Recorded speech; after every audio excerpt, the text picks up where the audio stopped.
All right, so just a quick introduction. I'm Alden Campbell in the UBC Astronomy Club, and we have with us here today Professor Ludovic Van Waerbeke, who is a professor here at UBC.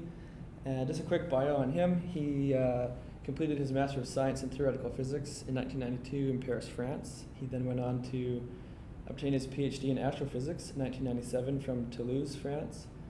He performed a couple postdocs in Germany and Toronto, and then was an assistant prof and an associate prof here at UBC, and is now a tenured professor in the physics and astronomy department here.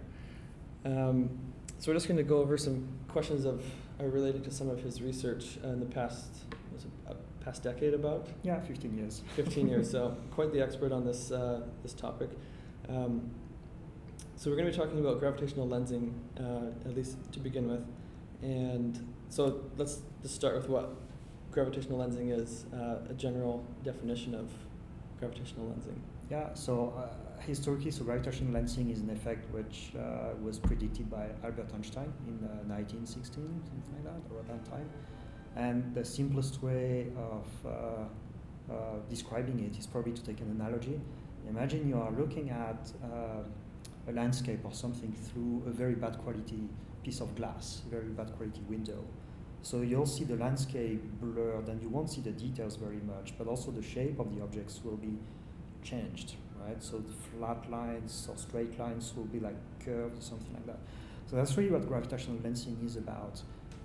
In cosmology astrophysics, what plays the role of the bad quality glass is the matter distribution in the universe.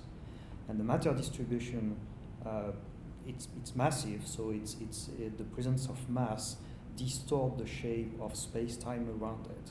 So space-time really is not flat or Cartesian or Euclidean. It's distorted because of the presence of mass.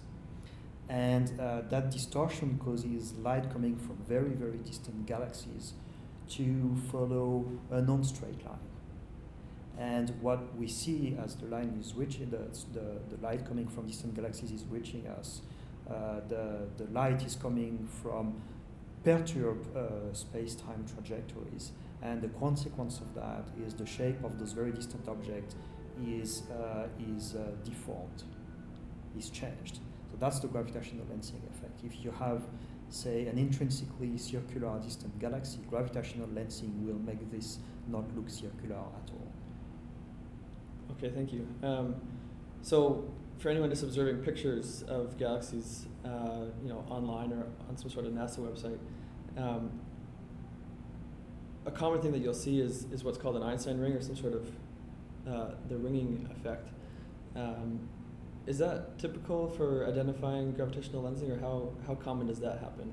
Not very often, actually, because that's the kind of most extreme gravitational lensing deformation. This really happens when you have, along the same line of sight, the lens, so the mass causing the lensing effect, and the distant source nearly exactly aligned with the observer, so with yourself.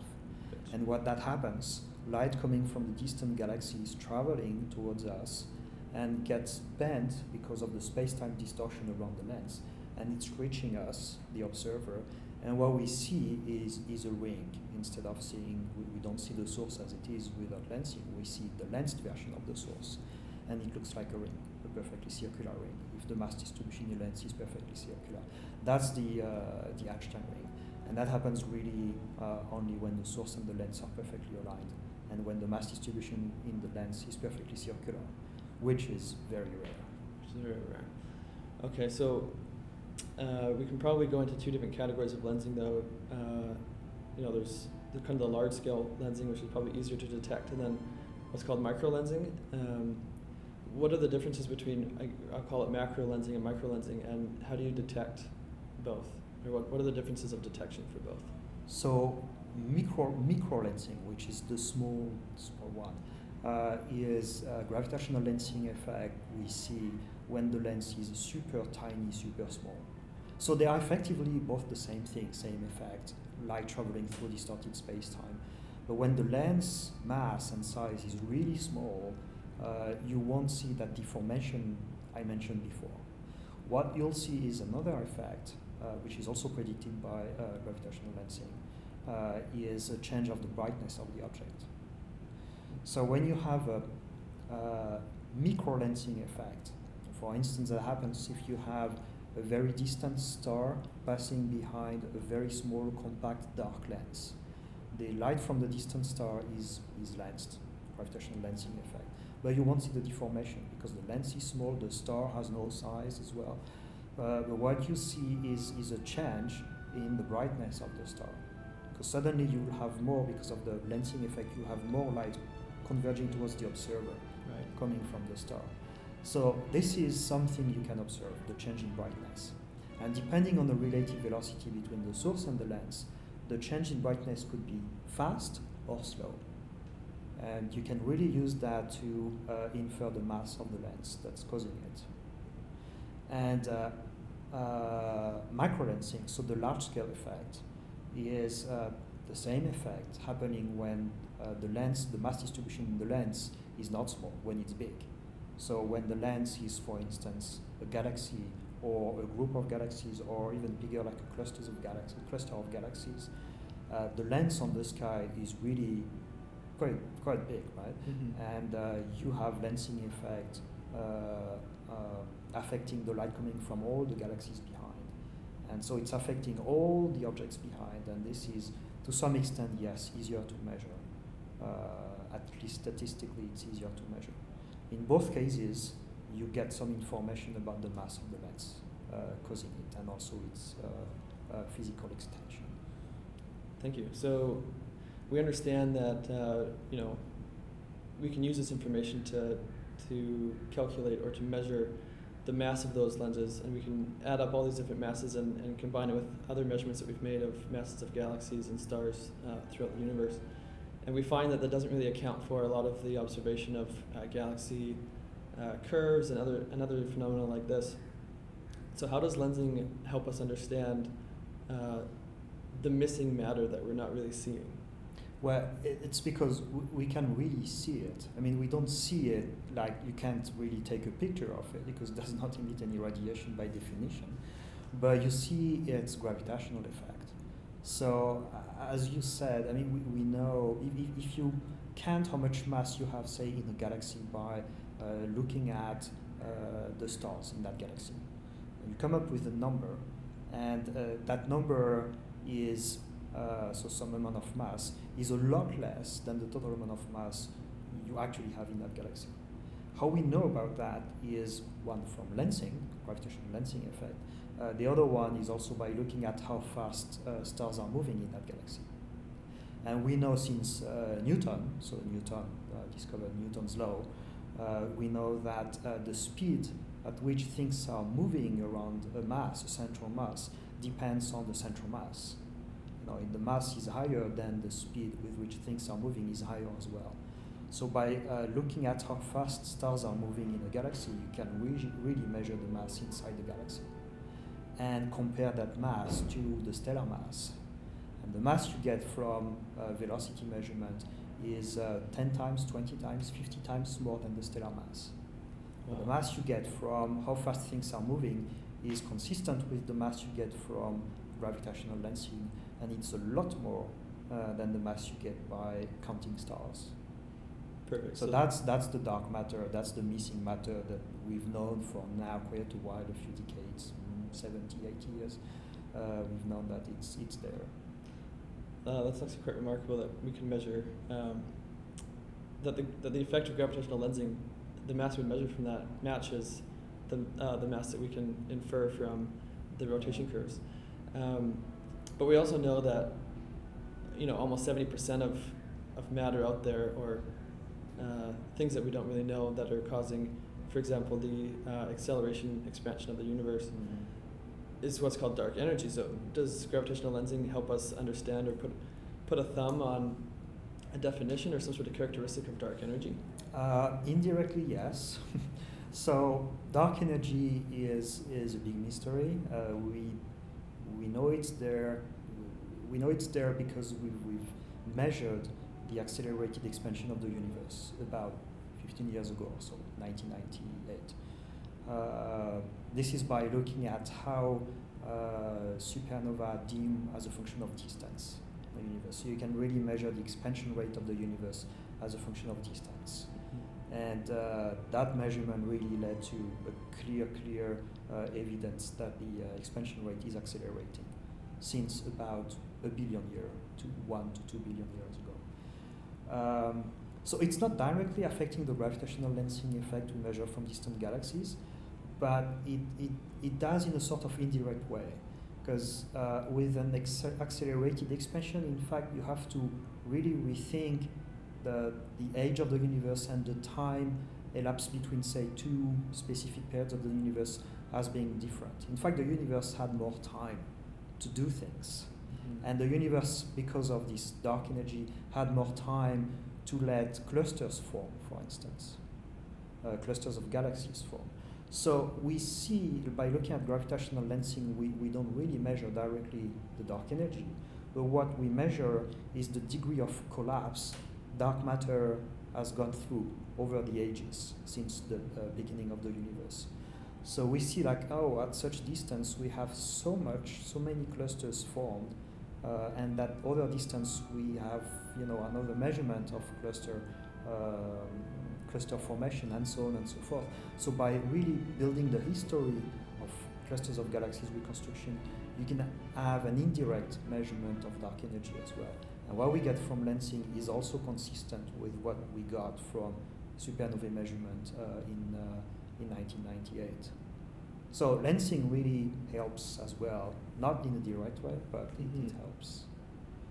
Well, that's awesome. It seems to be quite a useful tool in cosmology to verify all these things that we're observing.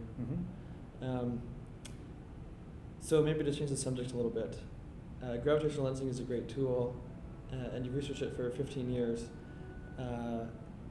But if I were to ask you, aside from gravitational lensing, what in cosmology it really piques your interest? What topics in cosmology or astronomy are you really passionate about? Well, there's two things really that are emerging right now, and so one is dark matter, the other one is dark energy. It's interesting because we really don't know what those things are. Dark matter is, we are kind of almost 100% sure is made of particles, massive particles. We don't know what kind of particles. So there are many things we don't know about those. In particular, if they interact or if they don't interact at all with normal matter, for instance.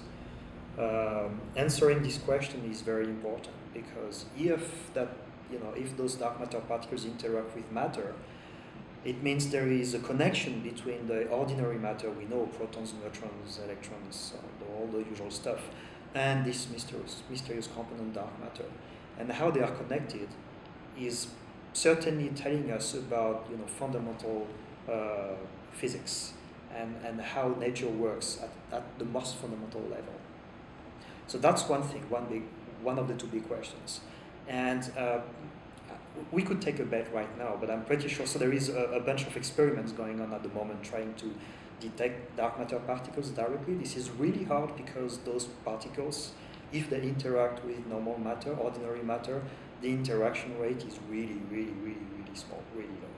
So you have to build hypersensitive detectors to capture them, and the price to pay with hypersensitive detectors is you capture many other things you don't want to capture. So the difficulty here is to build detectors that are very, very specific to detect that particle quantity that you think could be dark matter. So you really need to know a lot of characteristics of this particle you're trying to detect before building the detector. Exactly. Yeah. So this is something going on as we speak, like different experiments trying to detect those things. And I'm pretty sure in the next 10 years or so, we'll have a pretty good idea whether dark matter is really made of particles that weakly interact with ordinary matter or not. So that's one aspect of things that is interesting. The other one is dark energy. Dark energy is really strange in a sense because we have absolutely no idea what that could be. If you think about dark energy as a fluid that fills up space, it behaves like a fluid with negative pressure, which is very hard to describe what that is really. So it's like this fluid is everywhere around us because of the negative pressure. At some point it's taking over the expansion of the universe and makes the expansion accelerate. So what physics could cause that? Nobody really knows. You can find hundreds of possible theoretical candidates for dark energy, but it's more or less kind of science fiction today, right? We are anywhere close to having a plausible answer or explanation for what dark energy is.